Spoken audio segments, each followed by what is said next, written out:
kompyuterni motherboard, ona plata, ya'ni materinskaya plata haqida gaplashamiz. Xo'p, bu mana ko'rib turganingizlar, o'tgan safar yig'ib terish darsimizda buni bo'shatishni o'rgatganman. Kompyuterni case'dan bo'shatganmiz. Xo'p. Buni hozir qisqacha tanishtirib o'tsam.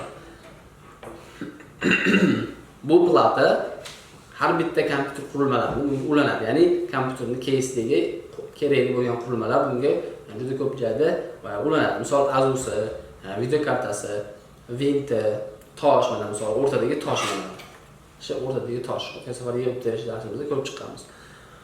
Xo'p, uning ustida kuller qatiriladi. Orqa tarafiga klaviatura, mesh, xo'p, monitor, xo'p, mana bu yerda telefon oladigan joylari bor. Misol uchun, xo'p, mana USB-lar bor, har xil USB soni bor, setavoy joyi bor. Misol kompyuterlarning o'rtasidagi setlarda sim orqali ulansa, mana shu yerga setga ulanadi. Setavoy karta deyiladi. Xo'p, keyin bu mana mikrofon ulanadi, kolonka, naushniklar ulanadi.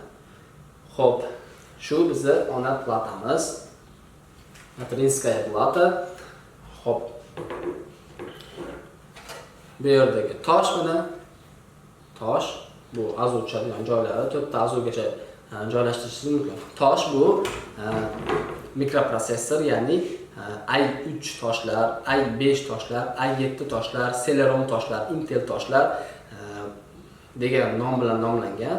Shunday nom bilan aytsa ko'pchilik taniydi. Tosh desa tanimaydi, chunki tosh deb ko'pchilik ko'cha tilida ustalar aytishadi, tosh deyishadi. Xo'p, shu i7, i5 toshlarimiz ma'lumotlar oqimiga va kompyuterning tezroq ishlashiga yordam beradi. Xo'p, keyingisi azu, bu ham kompyuterning tezligiga, tezkor xotirasiga yordam beradi mana. Azu. Xo'p. Toshimiz kuchlilik darajasini qanday o'lchaydi desanglar, gerz bilan o'lchanadi. Patok, 4 ta patok, 8 ta, 16 ta patokli deyiladi. Ya'ni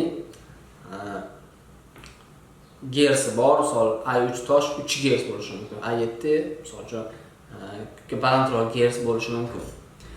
Patok degani toshda o'zini soni bo'ladi, ishlash darajasidagi soni bo'ladi. 4 tali bo'ladi, 16 tali bo'ladi. Ya'ni ham misol soni ko'p bo'lsa, patok ko'p bo'lsa, tosh yana ham yaxshiroq ishlaydi. Azuga keladigan bo'lsak, azu ham 2 GB o'lchov birligi gigabaytda o'lchanadi, axborot o'lchov birligida o'lchanadi. 2 GB dan misol birinchi chiqqanda 128 megabaytli azular chiqqan, 512 megabaytli azular chiqqan, 1 gigabaytli keyin 2 GB, keyin 4 GB, keyin 8, keyin 16, keyin hozir mana 32 lik ham adashmasam bor. Xo'p, yoki bo'lmasam 16 likdan 2 ta qo'yasiz yoki 16 dan 4 ta qo'yasiz. Shunaqa holatda misol uchun kompyuterni kuchaytirishingiz mumkin bo'ladi.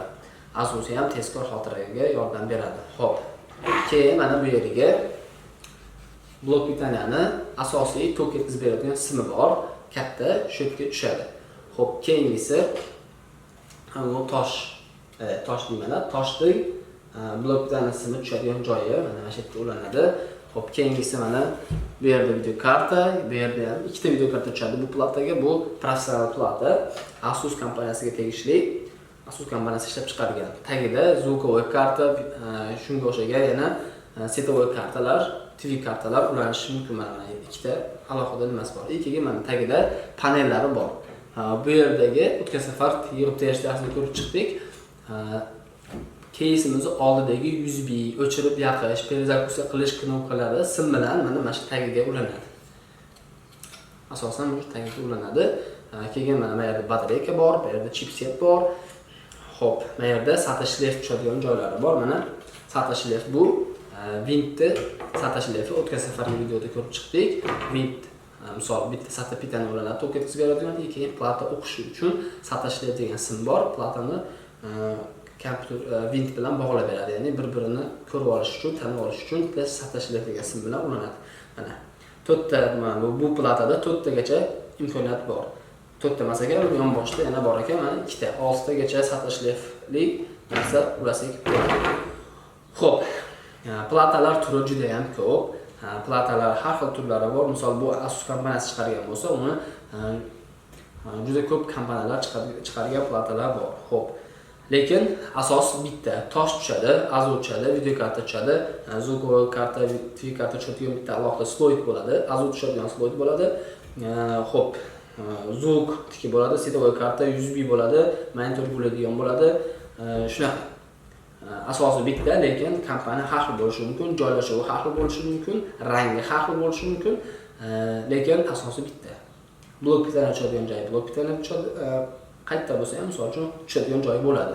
Misol bitta platada blok bittadan tushadigan joyi bo'lmasa, ikkinchi platada bo'lishi mumkin emas bu. Hammasida bor, misol blok bittadan tushadigan joyi bor, tosh tushadigan joyi bor, azot tushadigan joyi bor. Asosi bitta. Xo'p, chipset keyin batareykasi bor. Mana bu batareyka, mana buradagi batareyka bor. 2032 nomli batareyka. Bu batareyka hozir chiqarib qo'yishdim.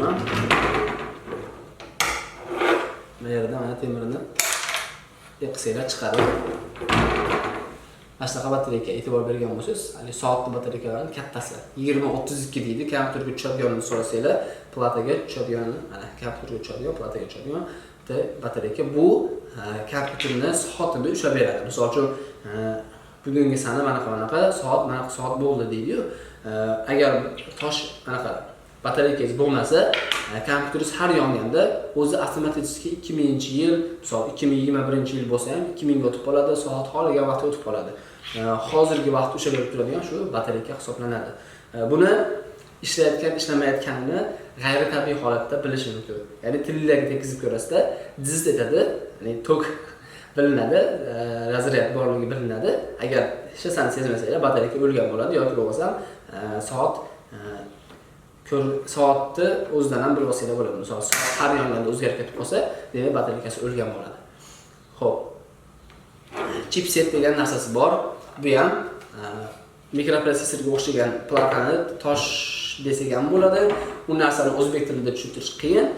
Bu ham platani qanaqadir muhim joyi hisoblanadi. Bu chipset o'lsa ham plata уже pishdi degan. Ya'ni ishlamaydi, chipsetni to'g'rilab bo'lmaydi. Xo'p, shunaqa. Xo'p, toshlar kuyishi mumkin, azotlar kuyishi mumkin. Уже bir marta tosh kuygandan keyin to'g'rilab bo'lmaydi, azot ham bir marta kuygandan keyin to'g'rilab bo'lmaydi. Xo'p, ularni asosiy kompyuterning buzilishiga eng katta sabab bu svet. O'zbekistonda svet juda ham ko'p o'chadi.